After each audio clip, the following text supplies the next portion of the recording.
Hello friends and fans, it's Catherine Foster. I thought I'd pop in today and say hello. I can't believe it's been a couple of weeks since my last video and I do apologise, but life has been very chaotic and stressful. You see, in July I started my master's degree, and over the last few weeks I've had a lot of assignments due, and as I'm sure many of you can appreciate, that in itself can be a very stressful time. So keeping that in mind, I thought today I would talk to you about breaking through the proverbial glass ceiling. So what do I actually mean by that? Well, a glass ceiling to me is when you want to achieve a particular goal, you have an aim in mind, be it personal or professional, and there's some sort of barrier, limitation that you may have placed on yourself, or someone may have told you some nasty stuff or not so nice stuff over the years that has really affected your self-esteem, your self-confidence, your self-worth. And so rather than rising to the occasion, you sort of quiver in your boots. Oh, can I do this? Will it be okay? Am I smart enough? All of these sorts of things. So it can stop you. Those limitations and those barriers can stop you from achieving your goals. So if we can recognize that these are the things that are stopping us, that's great, but sometimes we don't, and that's where we can become unstuck and stress can rise. So when those sorts of things happen, it's really important that we self-care. So some of the things that I have done over the last couple of weeks is that I have reached out and asked for help. I have a wonderful mentor that helps me. I also have the university support team that is there to help me. In your individual case, it might be that you have an EAP service provider at work. Maybe you don't have anyone or funds are limited, but you can contact somewhere like Lifeline, which is a 24-hour counselling service in Australia.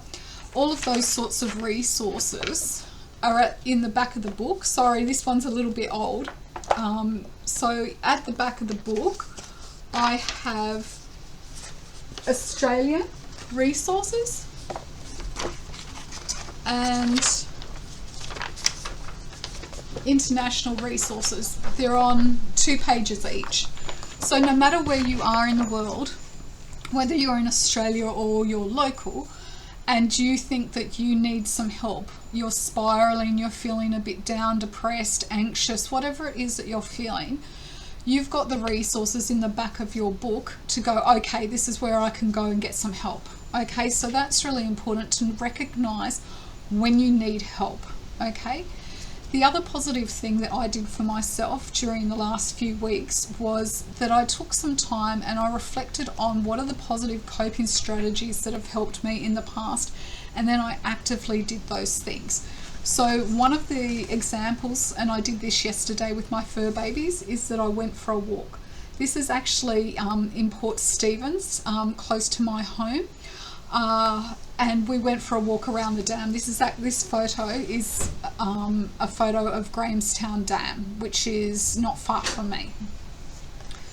The other thing that I did was that I socialised with my friends, be it that I texted them or I spoke to them on the phone. I just reached out because there's an old saying, to ease another's heartache is to forget one's own. And sometimes it's just having a laugh with a friend that uplifts you, listening to their troubles, etc. You can realise, well, maybe mine aren't so bad, all of those sorts of things. So even if it's just a text to say, hi, how you going? And they reply back, oh, I'm great. I'm away at the moment, but we'll catch up later.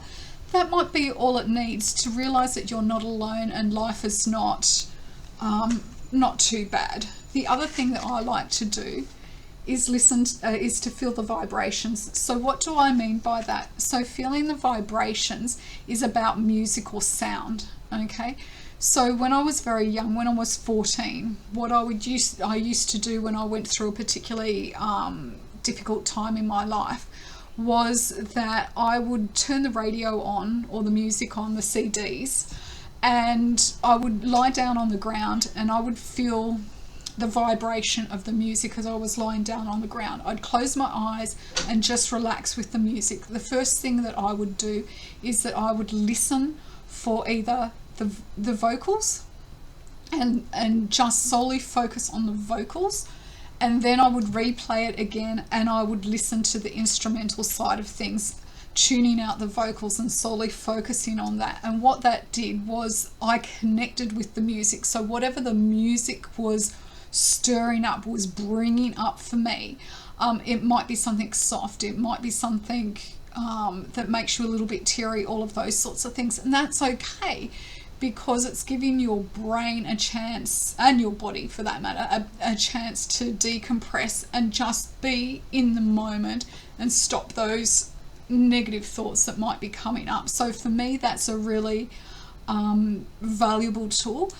It might be that you live close to the beach, as we've spoken about before, and you can go to the beach and listen to the soft crash of the waves. I wouldn't necessarily recommend going to the beach if the waves are really choppy and you're feeling really emotional, because what you might actually find is that it makes you feel a little bit more unsettled. But try it out. I'm not telling you what to do. I'm just saying be cautious. Or you might go to the bush, okay, or for a walk around your local area and hear the birds chirp, feel the sun, the wind, all of those sorts of things. It's all about the vibrations of nature, for example, and really paying attention to that and how it feels for you in that moment. Does that make sense? Okay. The other important thing was that I used my resources. Okay, can you see this? Okay. On this card, I've actually got a sad light, a mobile phone, and some earplugs. So these are just some of the resources. Resources don't necessarily have to be physical resources, like a lamp, like a mobile phone, all of those sorts of things. A resource might be a friend or a connection. It might be a government department or an agency that can help you. All of those sorts of things. So for example, if you're really struggling with your mental health and you're in New South Wales, there's a mental health hotline that you can call. That's in the book, at the back of the book, when I was talking about the resources, but I'm sure there are similar places overseas that are also listed in the back of the book that you can reach out to if you're really struggling with things.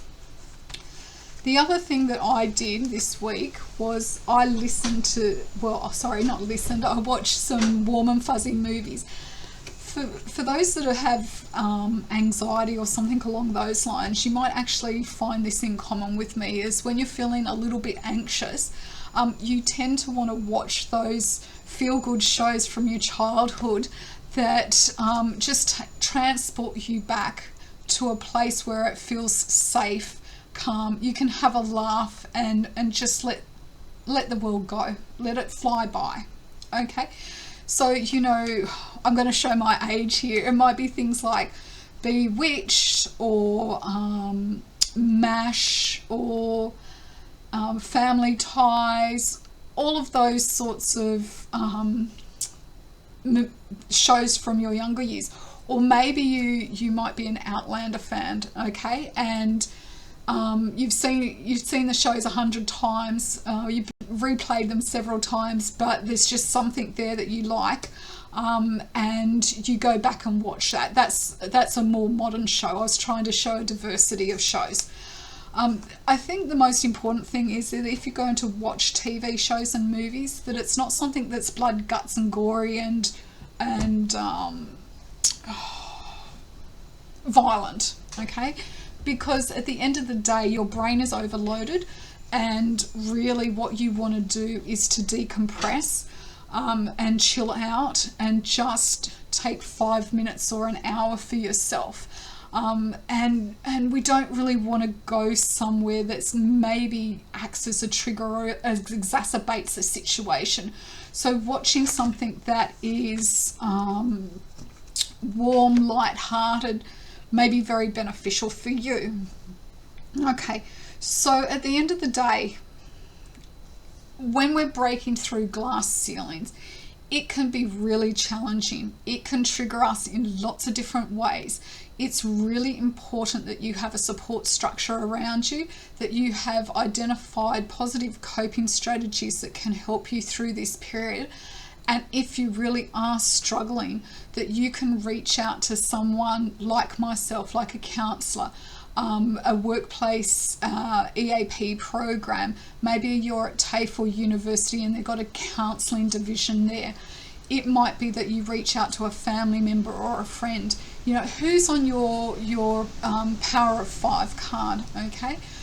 Go to your self-care plan if you've started to develop one and see what the strategies are that can help you.